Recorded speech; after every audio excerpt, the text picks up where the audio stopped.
So as we sit here with 3 games left to go in the season, regular season, um, to be tied for fourth with Tennessee, um, you know, is on the one hand, it demonstrates that this team's been competitive, um, and um, the league is just. I don't know whether it's the best it's been since I've been in the league, but it's pretty close. I think. I mean, I think some of the national rankings would say with where we are and with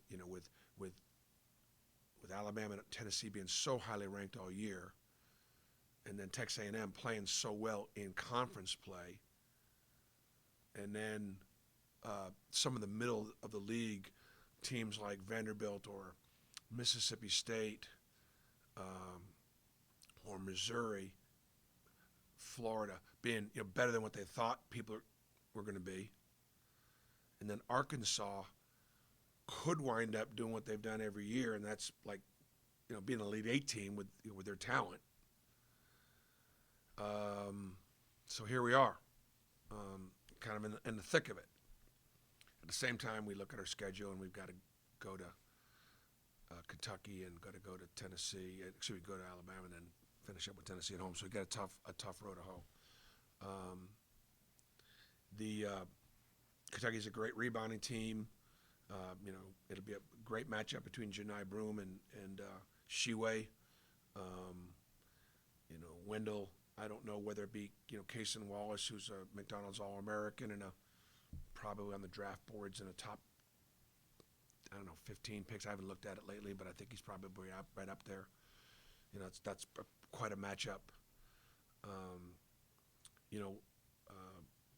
Talking to the team, it'll be Toppin against Jalen Williams. I mean, gosh, there's just great matchups everywhere.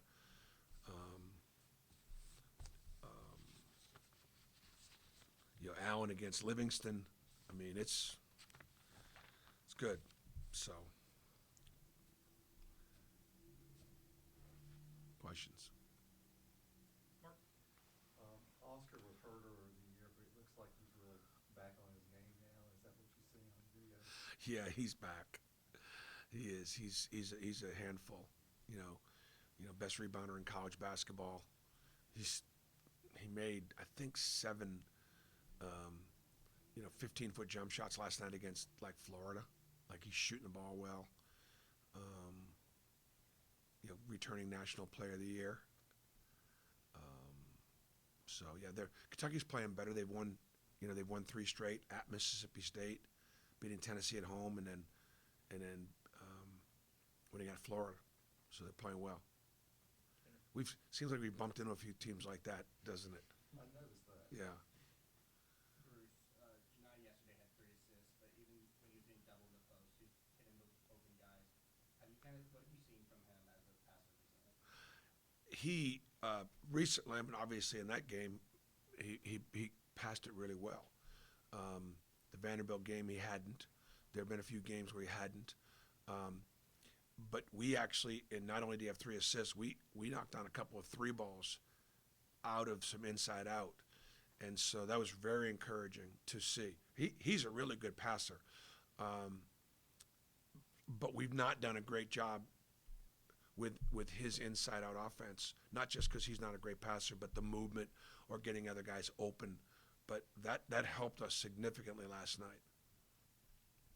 Now Ole Miss doubled. And so he was able to get it some inside the score. We got it to him facing 3 or 4 times significantly. He knocked down a 3 ball. He had a big 15-footer, and had a couple. Had to make. You can't double him when he's facing, and so he scored in a lot of different ways last night, which was great to see. Bruce, Allen has been attacking the rim a lot more lately. What have you seen with him as far as just having that bounce coming back from some really tough injuries? Yeah, he looks like he's flying like he was a couple years ago. He's really playing well, and Al is he's got a lot of diversity to his game. He can shoot it. He's a 3-level scorer. He can shoot it. He can take it downhill. He can knock down the 3 ball. He's been improved in ball screens. He's a physical defender. He's a physical rebounder. And so I mean, right now, Al is playing like one of the best big guards in the league, which we need him to do to have a chance to win. Bruce Wayne was saying last night he talked to Virgo about some of those coast-to-coast opportunities. Said he saw some of those opportunities in previous games. I guess, what did y'all notice that maybe you were telling him, hey, be a little more aggressive pushing the ball? Is that something you want him to do? Yeah, we do, and part of what we are, whether he pushes it faster or whether he advance passes it quicker and guys running out. It was one of the points of emphasis last night with Ole Miss. Ole Miss is a great offensive rebounding team. Vanderbilt was pretty good too, and Kentucky is as well. Teams that like us, teams that like to send people to the offensive glass, you've got to make them pay in transition for being aggressive. And so Wendell didn't make Vanderbilt pay as much as he made Ole Miss play, and part of it was getting out and going and just being fast down the floor. And as long as you can get to the rim before the shot blockers, go have at it.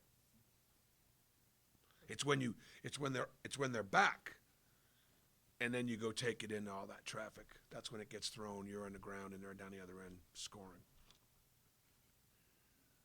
Bruce, you talk all the time about making history and telling your guys about making history.